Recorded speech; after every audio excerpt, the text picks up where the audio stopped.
Jó 31, versículo 34. Acharam? Quem não achou? Eu espero. Jó 31, versículo 34. Porque eu temia a grande multidão e o desprezo das famílias me apavorava, e eu me calei e não saí da porta. Vamos ler de novo? Porque eu temia a grande multidão e o desprezo das famílias me apavorava, e eu me calei e não saí da porta. Se eu pudesse pedir para você anotar ou grifar, você tinha que grifar: não saí da porta. Pudesse escrever na mão, pelo menos com a caneta: não saí da porta. Aí Jó está dizendo isso. Porque eu temia, porque o desprezo me apavorava das famílias, eu não saí da porta. Me calei e não saí da porta. E o que isso tem a ver? Se a gente voltar um pouquinho na história de Jó, nós vamos lembrar que Jó, na terra de Uz, ele era o maior homem do Oriente. Ele não era um dos maiores, ele era o maior. O mais rico era Jó.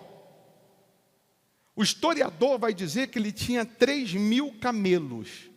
Numa época que não tinha carro, e o camelo era usado para atravessar o deserto, Jó, ele tinha uma locadora de camelos. 3.000 camelos. Jó, ele tinha 10.000 funcionários.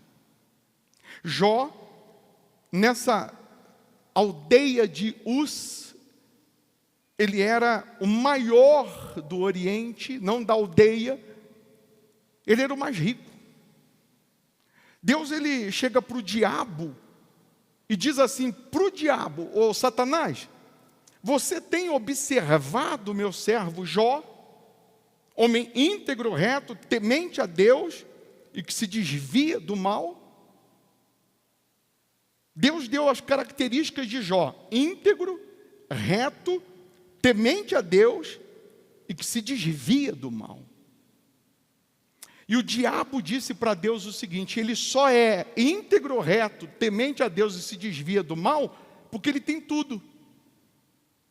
Ele é o mais rico, a obra das mãos dele o Senhor abençoaste, e o diabo sugere: toca no que ele tem, que ele vai blasfemar na tua face. O diabo sabe que a pessoa que não é convertida, a pessoa que não é nascida de Deus, mas é apenas frequentador da igreja, da Bíblia, o diabo sabe que quando toca no que ela tem, ela blasfema na cara de Deus. O diabo sabe que quando a pessoa não tem o Espírito de Deus, não nasceu de Deus, não tem o DNA de Deus, é só ele tocar no que ela tem, que ela blasfema na cara de Deus. É só tocar no que ela tem, que ela desiste de Deus. É só tocar no que ela tem, que ela abandona o Deus que ontem ela disse que o amava e que jamais ia desistir. Hoje, só porque o diabo tocou no que ela tem, ela desiste de Deus. Daqui a pouco nós vamos participar da Santa Ceia, que significa nos assentarmos à mesa com o nosso Senhor e termos participação com Ele, comunhão com Ele. Comer o pão, que representa a carne, beber o suco de uva, que representa o sangue, significa que a gente tem comunhão com Ele, aliança com Ele. Mas quantos de nós que temos participado da Santa Ceia, ou das vezes que temos Santa Ceia, e continuamos sem ter comunhão com Deus? Quantos que se dizem convertidos, e na hora da tempestade, na hora da tribulação, na hora da rebordósia, desistem, esquecem tudo que foi prometido. E aí nós vamos ter aquele grupo de pessoas que vão dizer assim, mas quem escreveu o livro de Jó? É fácil de você entender. Quem escreveu Gênesis? Quem escreveu Gênesis, o início da criação? A terra era sem forma e vazia. Nós sabemos que Moisés escreveu o Pentateuco, os 5 primeiros livros da Bíblia: Gênesis, Êxodo, Levítico, Números e Deuteronômio. Deus deu a Moisés foi o único que escreveu a própria morte, porque está lá, escrito lá, por Moisés. Moisés escreve os 5 primeiros livros. Moisés, no Monte Sinai, Deus vai dando a ele a revelação de tudo da criação, de como formou o homem, de como criou o homem, enfim, as leis de Levítico. E ele desce, ele tem o Pentateuco porque Deus deu a ele. Quando Moisés, ele mata o egípcio e foge para o deserto, Moisés vai parar nas terras de Midian. Está lá em Êxodo 2, versículo 11 em diante. Quem é Midian? Midian é o filho número 4 de Abraão com Quetura. Porque depois que Sara morreu, Abraão casa com Quetura e teve 6 filhos. Midian é o filho de número 4. Abraão vai parar nas terras de Midian. E quem é o sacerdote de Midian? Jetro, que também tem o nome de Reuel. E Abraão e Moisés, que vai parar em Midian. E o sacerdote de Midian, que é Jetro, ou Reuel, tem 7 filhas. E Moisés vai casar com Zípora. Não é isso? Só que antes dele chegar em Midian, no deserto para Midian, Moisés vai passar pelas terras de Avilar. Próximo das terras de Avilar é onde construiu a torre de Babel. Você vai ver lá na Bíblia. E próximo a Avilar tem uma aldeia chamada Uz. Moisés foi hospedado pelo seu Jó mais ou menos 1 ano antes de chegar em Midian, segundo o historiador, quando Jó já estava podre de rico, já na segunda honra de Deus. Jó vai contar o que houve para Moisés. Mas, com certeza, segundo o historiador, assim como Deus deu a Moisés o Pentateuco, Deus deu a Moisés o início da história de Jó, dizendo a conversa de Deus com o diabo, porque isso aí Jó não sabia. Jó sabe do sofrimento, do que ele tinha, do que ele perdeu e do que ele conquistou. Mas do início, Jó não sabia. Deus falando com o diabo, quem ouviu a conversa? Deus deu a Moisés. Estou dando essa volta toda só para dizer para você quem escreveu o livro de Jó. Aí, vamos para Jó. Nós acabamos de cantar. Se Deus fizer, Ele é Deus. Se não fizer, Ele é Deus. Eu o adoro pelo que Ele é, não pelo que Ele faz. Que lindo. Mas vamos lá para a pele de Jó. Jó, o homem riquíssimo, o maior do Oriente, o maior testemunho. Eu queria que você entendesse que o diabo que falou para Deus assim, acerca de Jó, toca no que ele tem, que ele vai blasfemar na tua face. Eu queria que você entendesse que esse demônio, esse diabo, ele não morreu não, ele está vivo. E ele não pode ver um Jó.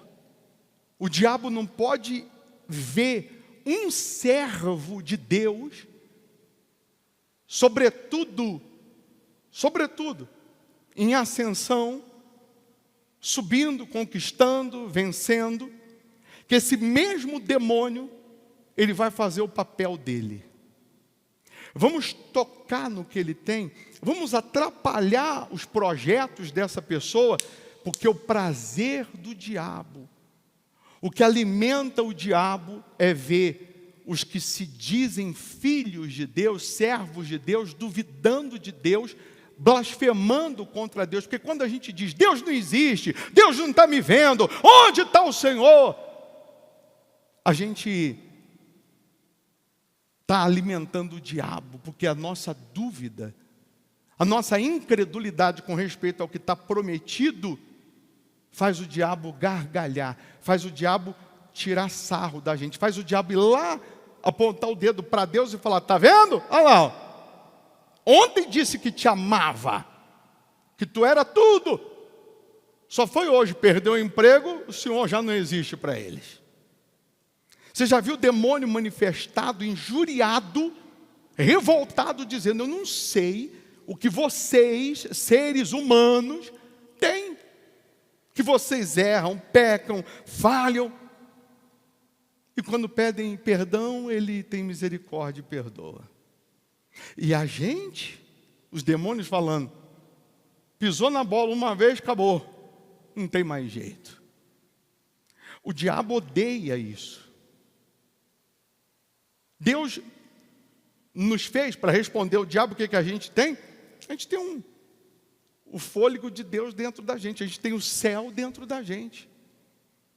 E sobretudo a misericórdia do Pai.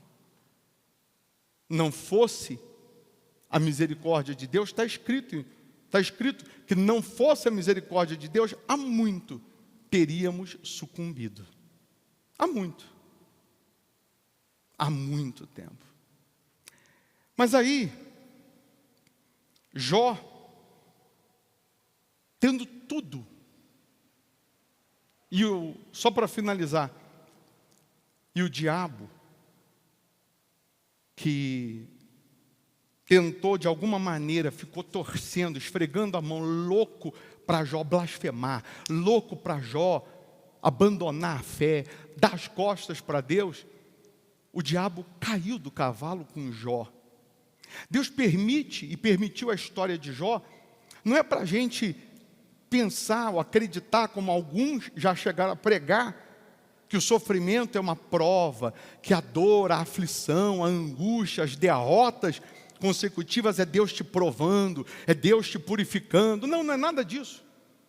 Deus deixou isso escrito, evidente, claro, para a gente entender que quem serve a Deus de fato, que quem nasce de Deus de fato, permanece fiel, permanece na mesma constância de fidelidade, de fé, de obediência, independentemente de coisas, de pessoas, e independentemente de circunstâncias, de situações. Porque nós vamos pegar os apóstolos, por exemplo, que foram senhores instrumentos na mão de Deus, mas que foram apedrejados, foram caluniados, foram chicoteados, foram escorraçados, gemeram, mas cumpriram a missão. Deixaram o seu legado. Nós só estamos aqui hoje, buscando a Deus e conhecendo a Deus, por causa de Paulo, que pregou aos gentios, que somos nós, porque antes a salvação era para os judeus, e hoje a salvação chegou para os gentios, através de Paulo. Então nós estamos aqui porque alguém lá atrás gemeu, mas gemeu, pagou com a vida, com a alma, para que a gente conhecesse a verdade. E aí hoje nós conhecemos bem pouquinho, e já estufamos o peito e achamos que temos simplesmente o direito só de receber, só de conquistar, só de vencer. E aí, na hora da tribulação, da tempestade, da dificuldade, que era para a gente correr aos pés de Jesus, orar mais, jejuar mais, buscar mais, se santificar mais, a gente faz o contrário, a gente corre dele, ao invés de correr para ele. Na hora do problema, da dor, da rebordosa, que era para você correr para Deus, você corre dele. E aí Jó, tendo tudo, chega uma notícia. O servo correndo, chega desesperado, seu Jó, o que foi? todos os seus animais morreram. Aconteceu agora uma tempestade, aconteceu uma tragédia que os inimigos entraram, roubaram tudo, mataram o que sobrou e levaram os outros, não sobrou nada. A Bíblia vai dizer que ele está terminando de contar, o outro chega e diz assim: ô seu Jó, eu tenho uma notícia, eu estava de porteiro essa noite, essa madrugada, lá na casa do seu filho, o primogênito, e eles estavam todos reunidos numa festa, e o historiador vai dizer que eles não eram unidos, eram 10 filhos, mas não havia união. E aí você vai lembrar que Jó dava oferta todo dia pelos seus filhos, porque não havia união entre eles. Eu era o porteiro lá na casa, lá na festa, e bateu um vendaval, desabou a casa, morreram os seus 10 filhos, num só dia. Imagine-se no lugar de Jó. Ele perdeu 10 filhos. No outro dia tem 10 caixões enterrando os seus 10 filhos, que ele dava oferta todo dia. Jó tinha tudo para dizer: meu Deus, eu dava oferta por eles, para protegê-los, para guardá-los. E agora, um vento derruba o telhado na cabeça deles e mata os 10. Não sobrou nenhum. Mas Jó não disse isso. Deus falou para o diabo, quando o diabo falou: toca no que ele tem, que ele vai blasfemar na tua cara, na tua face. Deus falou: então toca. Você só não pode tirar a vida, toca. Em outras palavras, Deus estava dizendo: ô Satanás, eu estou dizendo que Jó é meu servo, e você, Satanás, acha que eu não sei o que está dentro de Jó? Então toca para você ver se ele vai blasfemar. O outro está contando que os filhos morreram, e Jó está sendo meio que bombardeado por tudo isso. Agora ele não tem mais as finanças, agora ele não tem mais o filho, o afeto, a família, não tem mais família. E a Bíblia vai dizer que Jó começa a se coçar, ele raspa a cabeça, representando humilhação. Ele coloca cinzas na cabeça, representando a revolta. E ele diz assim para Deus: eu estou olhando o diabo está assim: vai, é agora que ele vai blasfemar na face, quer ver?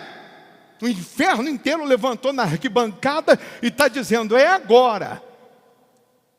E Jó raspa a cabeça, coloca cinzas, e ele fala assim: nu eu vim, nu eu volto para o ventre. Nu eu vim do ventre, nu eu volto. Ele diz: Deus me deu, Deus tomou. Parece que eu vejo o diabo botando a mão na cabeça e falando assim: não é possível. Não é possível. Com essa pancada, com essa paulada, era para ele blasfemar. Se ele blasfema, o diabo corre na frente de Deus e diz: está vendo? E aí você sabe que Jó, ele é acometido de tumores, está escrito malignos, da planta dos pés ao alto da cabeça, ao ponto dele ficar se raspando com caco.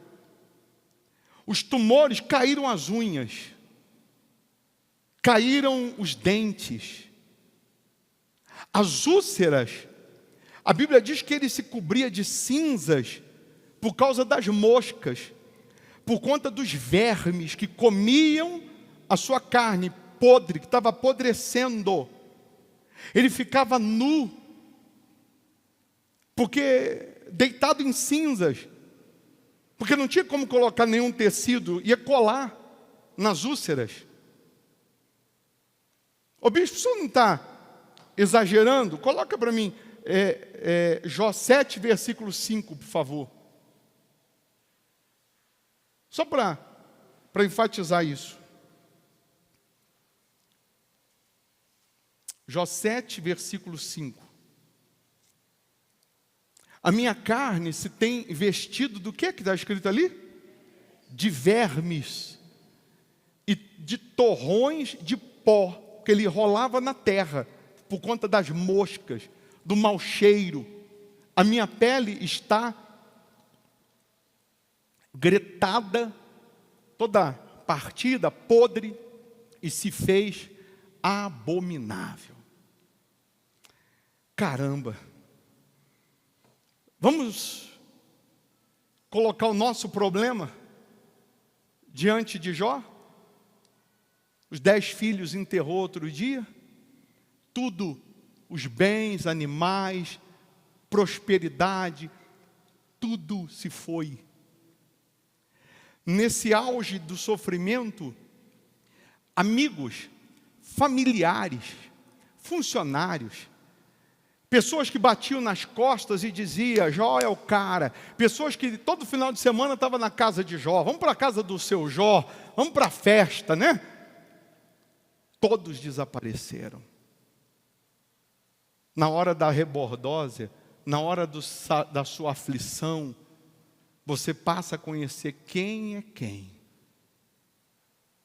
Na hora da aflição, na hora da dificuldade, você quer conhecer o seu melhor amigo, ou o que se diz melhor amigo? Você quer conhecer aquele que esses dias disse para você que é seu amigo, você pode contar com ele a qualquer hora? Faz um teste, liga para ele amanhã e fala, pô, rapaz, perdi isso, perdi tudo, olha, eu estou numa situação difícil, mas muito difícil. Você não tem 100 reais aí para me ajudar? Ele vai falar assim, alô, oi, alô, alô, alô, não estou ouvindo, não estou ouvindo, e vai sumir. Porque é nessa hora que você vai poder contar nos dedos de uma mão quem fica. Eu já bati muito na esposa de Jó, tenho que pedir perdão a ela. Mas bati de pau de quina para ver a queda. Mas no auge da dor de Jó, a mulher de Jó vira para ele e diz assim, você ainda conserva a sua integridade? Amaldiçoa o teu Deus e morre. E eu já bati muito na esposa de Jó porque ela falou isso. Eu já disse muito, o diabo tirou tudo e só não tirou a mulher dele, porque a mulher dele ia dar um último empurrão, ia falar, amaldiçoa a Deus e morre. Mas eu vou ser o promotor de justiça. Promotor de justiça não, porque o promotor de justiça, ele promove a justiça, né? E hoje os promotores, na sua maioria, promovem justiça. Mas eu vou defender a mulher de Jó. Ela foi a única que ficou com ele. Ela perdeu os 10 filhos também. Os 10 filhos saíram do ventre dela. E para a mulher, para a mãe, o filho, ela tem, parece que um amor maior do que o pai. O pai às vezes não entende. Eu não tenho filho não, graças a Deus. Porque filho é mais um problema, não é? Mas eu não tenho, graças a Deus. Mas eu tenho cachorrinho, que a gente trata como filho. Se eu brigar com um cachorrinho, a Ana Cláudia já olha torto para mim. Como se ela fosse a mãe. Ela pode até chamar a atenção dele, mas eu não. A mãe, ela que gerou, ela que deu mamar, ela que alimentou, ela que cuidou. Ela perdeu os 10 filhos. Ela tinha tudo financeiramente, agora ela também não tem nada. Ela tinha empregado, funcionário para tudo, e agora ela não tem mais nada. Ela está vendo o seu marido podre, cheirando mal, gemendo.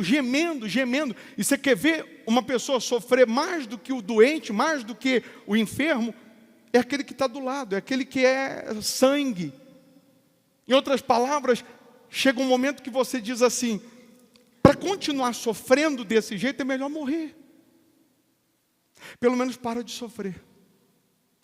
E ela sabia que a única maneira de Jó morrer era rápido, amaldiçoa a Deus logo e morre. Porque não dá para sofrer desse jeito. Mas eu estou dando essa volta toda para dizer para você que Jó, preguei para você aqui, versículo 34, de Jó 31, que Jó falou: eu não saí da porta. Com todo o desprezo, com toda a aflição, com todas as perdas, com todo o cenário que me apavorava, ele disse: eu não saí da porta. Você sabe o que significa o não sair da porta? Eu não saí da fé. Eu fiquei aqui na porta esperando o milagre, eu fiquei aqui na porta esperando o sobrenatural, eu fiquei aqui na porta esperando a mudança, mas eu não saí da porta. E quantos de nós, que por muito menos, saímos da porta, saímos da fé, saímos de dizimar, deixamos de dizimar, deixamos de fazer voto, deixamos de honrar a Deus, como se a gente colocasse a culpa em Deus da nossa aflição, da nossa dor. Jó está dizendo: eu não saí da porta. Se eu fosse pregar só o eu não saí da porta, a gente ficaria aqui até amanhã. Porque as virgens que saíram da porta, na hora que elas saíram, o noivo chegou e elas ficaram do lado de fora.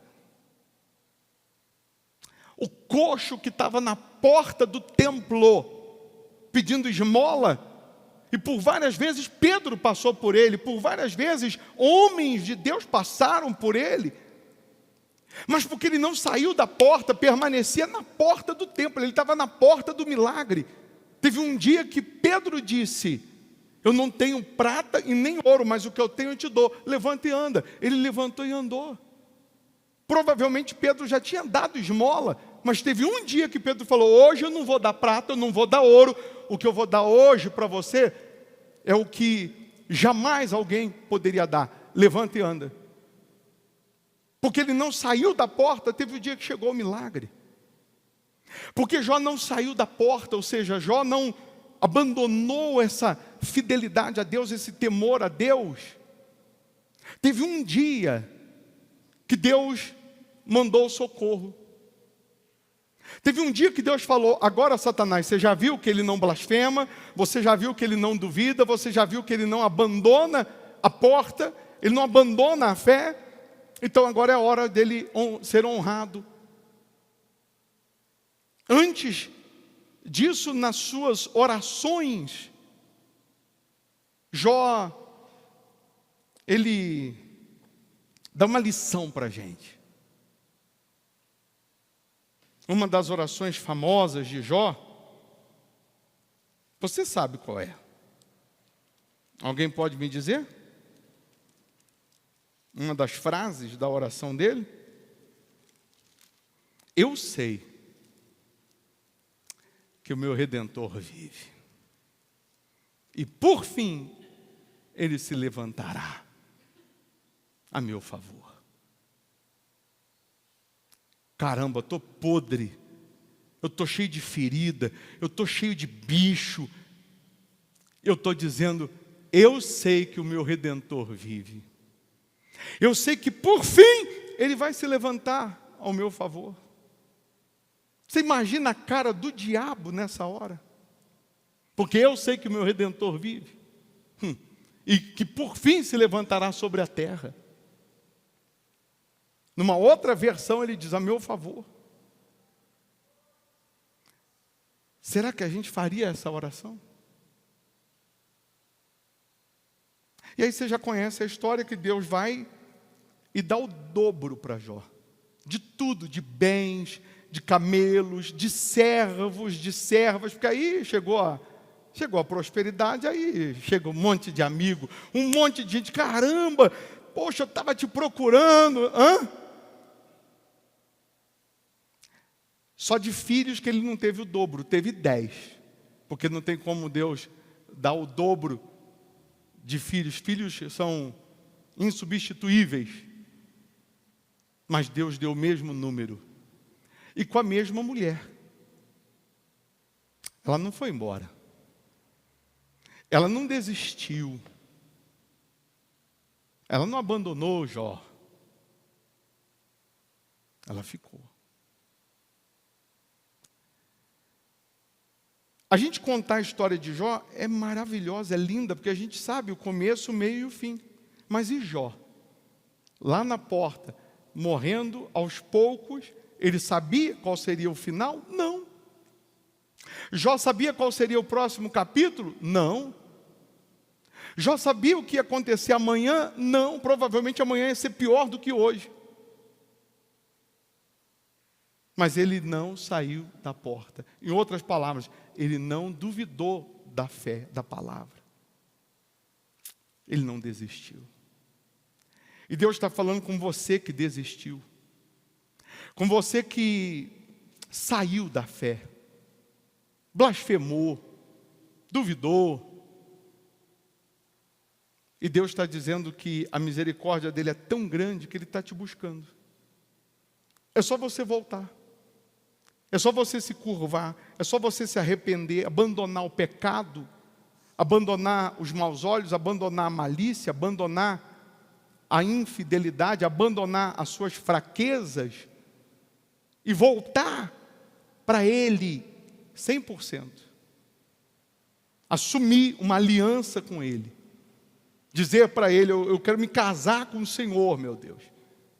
Permanecer com o Senhor na alegria, na tristeza, na prosperidade, na miséria, permanecer com o Senhor na saúde, na doença, até que a morte nos una para toda a eternidade. Amém? Então vamos falar com Deus? Porque cada um já sabe da sua necessidade para com Ele. Ou do que precisa mudar, no que mudar, onde mudar, não é? Fique em pé no seu lugar, pega aí a sua Santa Ceia. Se você está em casa, pega aí um pouquinho de suco de uva, um pedacinho de pão. Você já sabe que sempre a última quarta do mês e o segundo domingo, nós temos a Santa Ceia. Então você que é membro virtual, você deve, já na sua compra do mês, comprar uma garrafinha de suco de uva, deixar aí na geladeira para a Santa Ceia. Você deve sempre ter um cálice de azeite para a consagração dos dizimistas. Então, prepara aí a sua ceia. Você vai, antes de abrir a ceia, o cálice, você vai tentar um pouquinho se curvar espiritualmente para Deus, como Jó, e dizer, poxa meu Deus, se eu pisei na bola, se eu falei o que não era para falar, se eu, duvidei, eu falei besteira, porque a gente fala. Fala ou não fala? Sim ou não? Não, sim ou não? Não fala, ou então a gente é melhor que Jó. Eu falo, você fala, todo mundo fala. Na hora que não está indo muito bem, por muito menos a gente fala. A gente pisa na bola. Então, poxa, meu Deus, me perdoa pela milésima vez, mas eu quero permanecer na porta. Eu quero permanecer. E aí, você que não está sendo dizimista, passa a ser. Você que tem um voto que Deus te chamou para fazer, faça. Nunca, deixa eu dar um toque em você, presta atenção, é sério. Falou de oferta, falou de dízimo, dinheiro, né? Na cabeça de algumas pessoas, ela só vê o dinheiro, o valor monetário. O diabo sempre vai esfregar a mão e ficar torcendo para você blasfemar contra Deus. Tocou em dízimo, em oferta, em sacrifício. Pega aí o seu tudo e dá. Pega o seu dízimo e devolve. Pega esse voto, o menor virá ser 1000, coloca no altar. Se você não tem, não quer fazer, fica quieto. Não fale nada. Não permita o diabo vir no seu ouvido e falar assim: é para roubar teu dinheiro, é para te enganar, é materialista. Porque se você permitir isso, você vai conversar com o diabo vai fazer uma festa na sua vida. O diabo é o primeiro em chegar para Deus e falar: aí ó, olha o coração dela onde está, olha o coração dele onde está. Bastou tocar no papel que é dinheiro, ele já blasfemou na tua face. E o dízimo está na Bíblia. A oferta está na Bíblia. O sacrifício está na Bíblia. Não duvide da Bíblia. Eu posso não ter hoje, mas eu creio. Eu posso não ter como fazer agora, mas eu creio. Eu não posso dar armas para o diabo. Então não permita o diabo te enganar. Porque ele está na nossa frente 6.000 anos. De vida, não. Só de experiência de guerra. Quando o homem foi feito, o diabo já estava aqui há muito tempo. E o homem foi feito, criado há mais ou menos 6.000 e poucos anos atrás. Ah, mas acharam os ossos de um gigante, um homem, lá no Canadá, que dizem que ele tem não sei quantos trilhões de anos. Ele pode ser osso de alguma coisa, menos ser humano. Ser humano, não. Está na Bíblia. Tanto que surgiu a ideia que o homem veio do macaco. Porque alguns ossos que pareciam de ser humano não evidenciam que é ser humano. O homem, 6.000 anos para cá. Feche os olhos. Faça do seu lugar agora, de fato, a porta. Aí onde você está, faça desse lugar a porta. Quantas pessoas que moram aqui em Belo Horizonte, região metropolitana, e que simplesmente se acomodaram porque tem a reunião online, e eles simplesmente saíram da porta. Primeiro se acomodaram dizendo: vou assistir em casa. Começaram bem, assistindo como se estivessem na igreja. Depois começou a dizer: não, depois eu assisto porque fica gravado. E aí já não assistia mais também. E já não assiste, já não vive mais a fé. E o diabo fazendo a festa. É diferente aqueles que moram distantes e não dá realmente para vir. E eles fazem da sua casa uma extensão da igreja, hospital da alma. E com certeza, toda reunião, eles estão assistindo como se estivessem na primeira cadeira. Com reverência, com temor. E Deus está se manifestando. Deus está te vendo, Jó. Você está aí na porta. Você está na porta da fé. Você está na porta de Deus. Deus está vendo a sua perseverança, as suas lágrimas.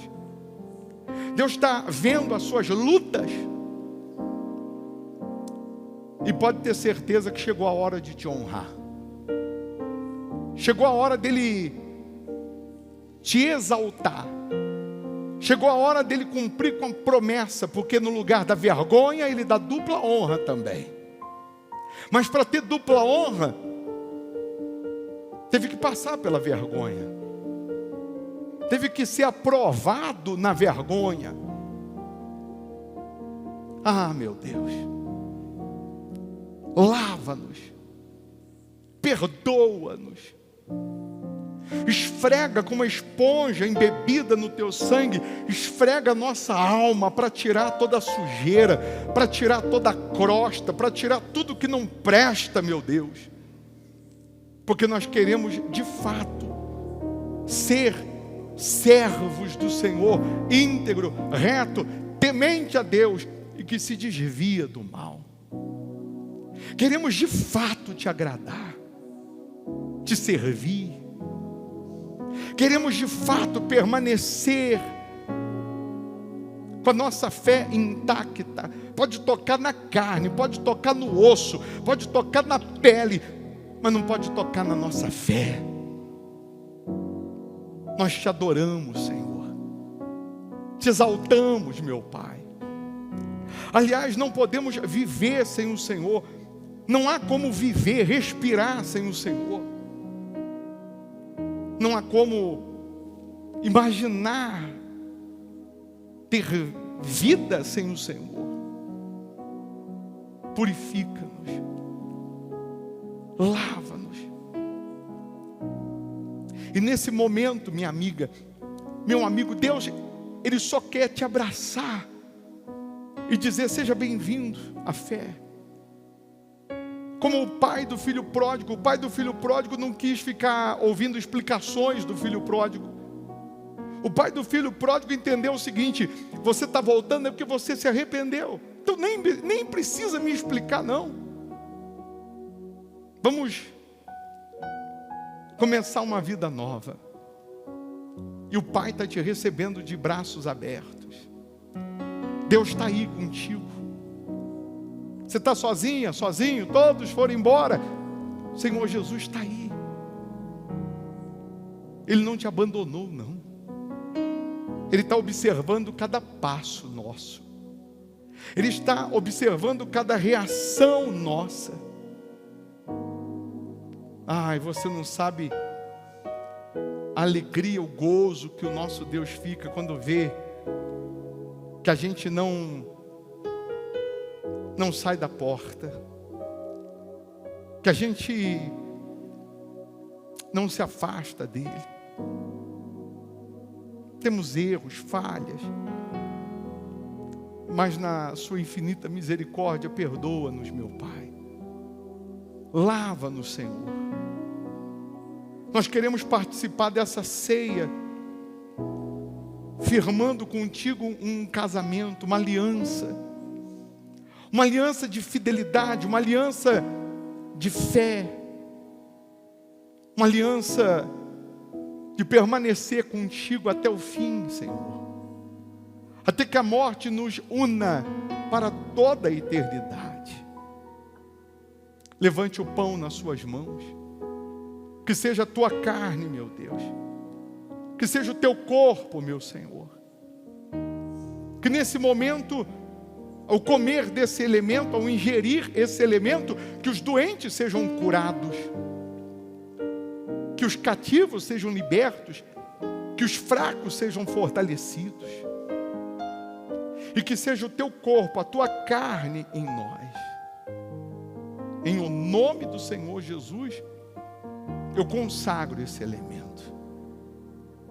Fazemos isso em memória do Senhor. O Senhor mesmo disse: isto é o meu corpo que é dado por vós. Comei. Então eu consagro no nome de Jesus. Coma do corpo do Senhor Jesus. Em memória de mim, coma deste pão. Em memória de mim, coma deste pão. E glorifica meu nome. Em memória de mim, coma deste pão. Em memória de mim, coma deste pão. E glorifica meu nome. Levante o cálice para o céu. Que seja o teu sangue, meu Senhor, a nos lavar de todo pecado, de toda impureza, de toda infidelidade, malícia, de tudo que não te agrada. Que seja o teu sangue a nos lavar desse mundo podre, porque queremos ter parte com o Senhor. O Senhor mesmo disse: bebei, este é o meu sangue, que é derramado por vós. Ah, meu Pai, o Senhor disse: fazer isto em memória de mim. O Senhor Jesus estava dizendo que a gente tem que estar com Ele na nossa memória, Não é só agora, na hora da reunião, mas 24 horas. A nossa memória, a nossa mente, a nossa cabeça tem que estar no céu, tem que estar no reino de Deus, na palavra de Deus, nas escrituras. Nós queremos te seguir e te servir, meu Pai. Pois eu consagro em o nome do Pai, do Filho e do Espírito Santo esse cálice, e quem crê diga assim seja. Beba do sangue do Senhor Jesus. Em memória de mim, beba deste cálice. Em memória de mim, beba deste cálice. Em memória de mim. Aí no seu lugar, feche os seus olhos. E agora você pode contemplar a face de Deus. Agora você pode adorar, fazer uma declaração de amor. Pensa em cada palavra que você vai falar com Deus. Jó, por exemplo, disse para Deus: eu sei que o meu Redentor vive. Aleluia.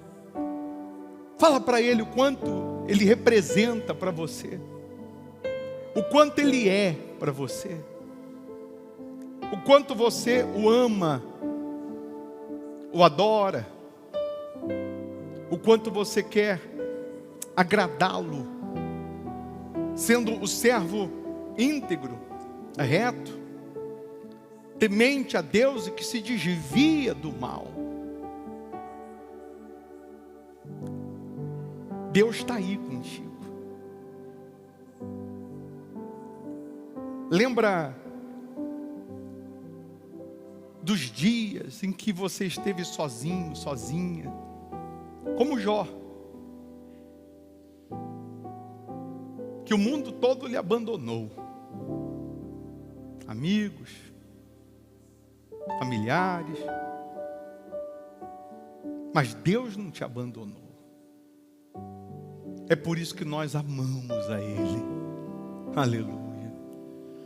Sozinho eu vivi e perdido em meu caminho. Procurei teu abrigo, aleluia. Procurei teu abrigo quando o mundo me abandonou. Quando o mundo me abandonou. Me deste alegria. Me deste alegria. Quando em mim só havia amargura. Me deste amor. Me deste amor quando ninguém queria me amar. E é por isso que eu te amo, Cristo. Fale para Ele. E é por isso que eu te amo, Cristo. E é por isso que eu te amo, Senhor. E é por isso vai adorando, que eu vai contemplando, vai exaltando. Senhor, mudaste a minha vida e o meu coração. E uma nova criatura. E uma nova criatura eu sou. Por isso, Senhor, eu te louvo. Fale para Ele. Por isso, Senhor, eu te louvo. E por isso eu te adorarei. E por isso te adorarei. Me deste amor. Me deste amor. Quando ninguém queria. Quando ninguém queria me amar. E é por isso que eu te amo. Vai adorando, vai contemplando. E é vai exaltando. Por isso que eu te meu Pai, nós te amo, adoramos, Cristo. te louvamos, te enaltecemos, te exaltamos. E é por isso que eu te amo, Senhor. Meu Rei. Mudaste a minha vida e o meu coração, e uma nova criatura eu sou. Por isso, Senhor, eu te louvo, e por isso te adorarei. Me deste amor quando ninguém queria me amar. Mudaste o meu pranto e o meu lamento em gozo. Todos os meus sonhos tornaram-se realidade.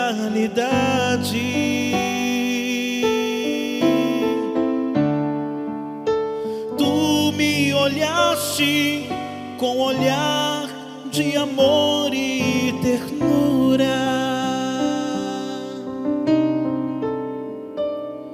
Me deste amor quando ninguém queria me amar. E é por isso que eu te amo, Cristo. E é por isso que eu te amo, Senhor. Mudaste a minha vida e o meu coração, e uma nova criatura eu sou. Por isso, Senhor, eu te louvo, e por isso te adorarei. Me deste amor quando ninguém queria me amar. Me deste amor quando ninguém queria me amar. Ouça a voz de Deus agora. Deixa Ele falar com você em particular. Não diga nada, mas deixa Ele falar contigo. Só ouça.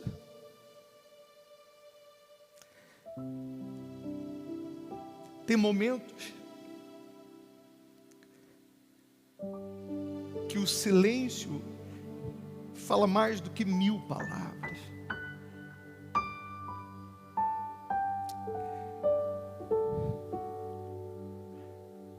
Aqueles momentos que parece que a gente está sozinho, que até Deus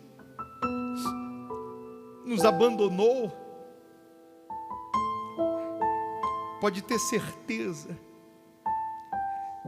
que nessa hora Ele está carregando a gente no colo. As pegadas que a gente está vendo na areia, os passos que parecem uma única pessoa caminhando, não são os nossos pés, é Deus que está nos carregando no colo, e a gente nem percebe. Tamanho amor, tamanha misericórdia dele.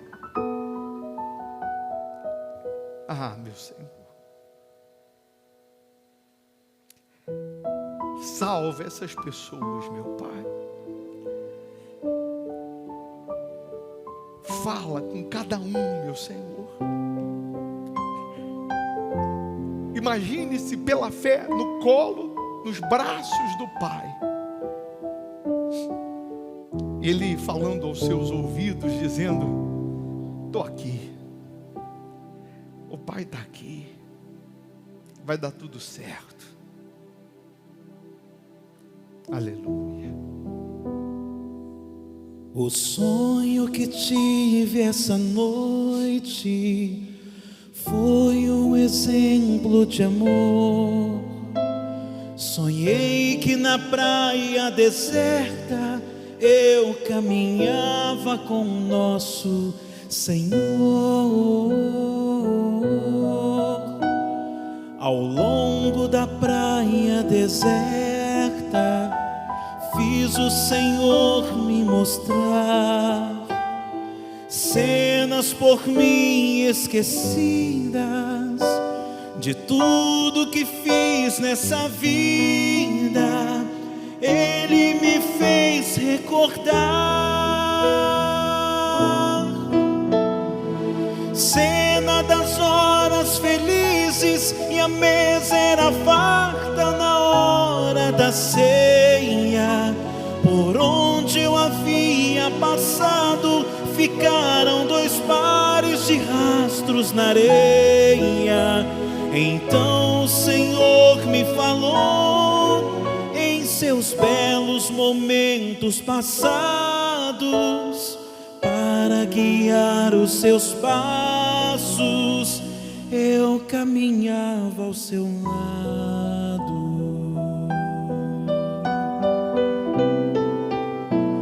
Porém minha falta de fé tinha que aparecer quando passavam as cenas das horas mais tristes de todo o meu ser. Então ao Senhor reclamei, somente meu rastro ficou. Quando eu mais precisava, quando eu sofria e chorava, o Senhor me abandonou. Naquele instante sagrado que Ele abraçou-me, dizendo assim: usei a coroa de espinhos, morri numa cruz e duvidas de mim. Filho, estes rastros são meus, ouça o que vou lhe dizer. Nas suas horas de angústias, eu carregava você. Naquele instante sagrado que Ele abraçou-me, dizendo assim: usei uma coroa de espinhos, eu morri numa cruz e duvidas de mim. Filho, estes rastros são meus, ouça o que eu vou lhe dizer. Nas suas horas de angústias, eu carregava você. Receba o Espírito de Deus, receba a presença dEle, a alegria da salvação. Renove os seus votos, faz uma declaração de amor sincera. Fala: meu Deus, eu te amo, eu te adoro, eu te louvo, eu te enalteço, eu te exalto. Tu és o meu Pai, o meu amor, o meu amado, o meu amigo, o meu Redentor, o meu Rei. Ah, meu Pai, que a Tua presença seja real na vida dessas pessoas, que o Teu Espírito seja verdadeiro dentro de cada uma dessas pessoas, que ela possa refletir a Tua luz, a Tua imagem no convívio com outras pessoas, que ela não tenha só essa presença gloriosa aqui no momento da reunião, mas que essa presença permaneça dentro dessas pessoas, e quem olhar para ela, meu Deus, verá o Teu brilho, verá a Tua paz, a Tua presença dentro dela, e que ela jamais se desvie, que ela jamais se distancie do Senhor, que ela jamais se afaste de Ti, mesmo sabendo que lutas, dificuldades, tempestades virão. Nós vamos permanecer na porta, nós vamos permanecer na fé, nós vamos permanecer Te seguindo, Te servindo, Te honrando, meu Deus, porque Tu és a razão do nosso viver. Aleluia. Pegue nas suas mãos a sua melhor oferta, os seus dízimos, votos, o que Deus te toca para dar, dê, porque Ele faz voltar para as tuas mãos multiplicado. O altar, Ele não toma, o altar devolve. Então pegue aí nas suas mãos o melhor que você tem, ainda que seja uma moeda, mas que seja o melhor. Traga aqui na frente, coloca aqui no gasofilácio. Se você está pela internet, tem aí as contas para você dizimar, ofertar, honrar a Deus.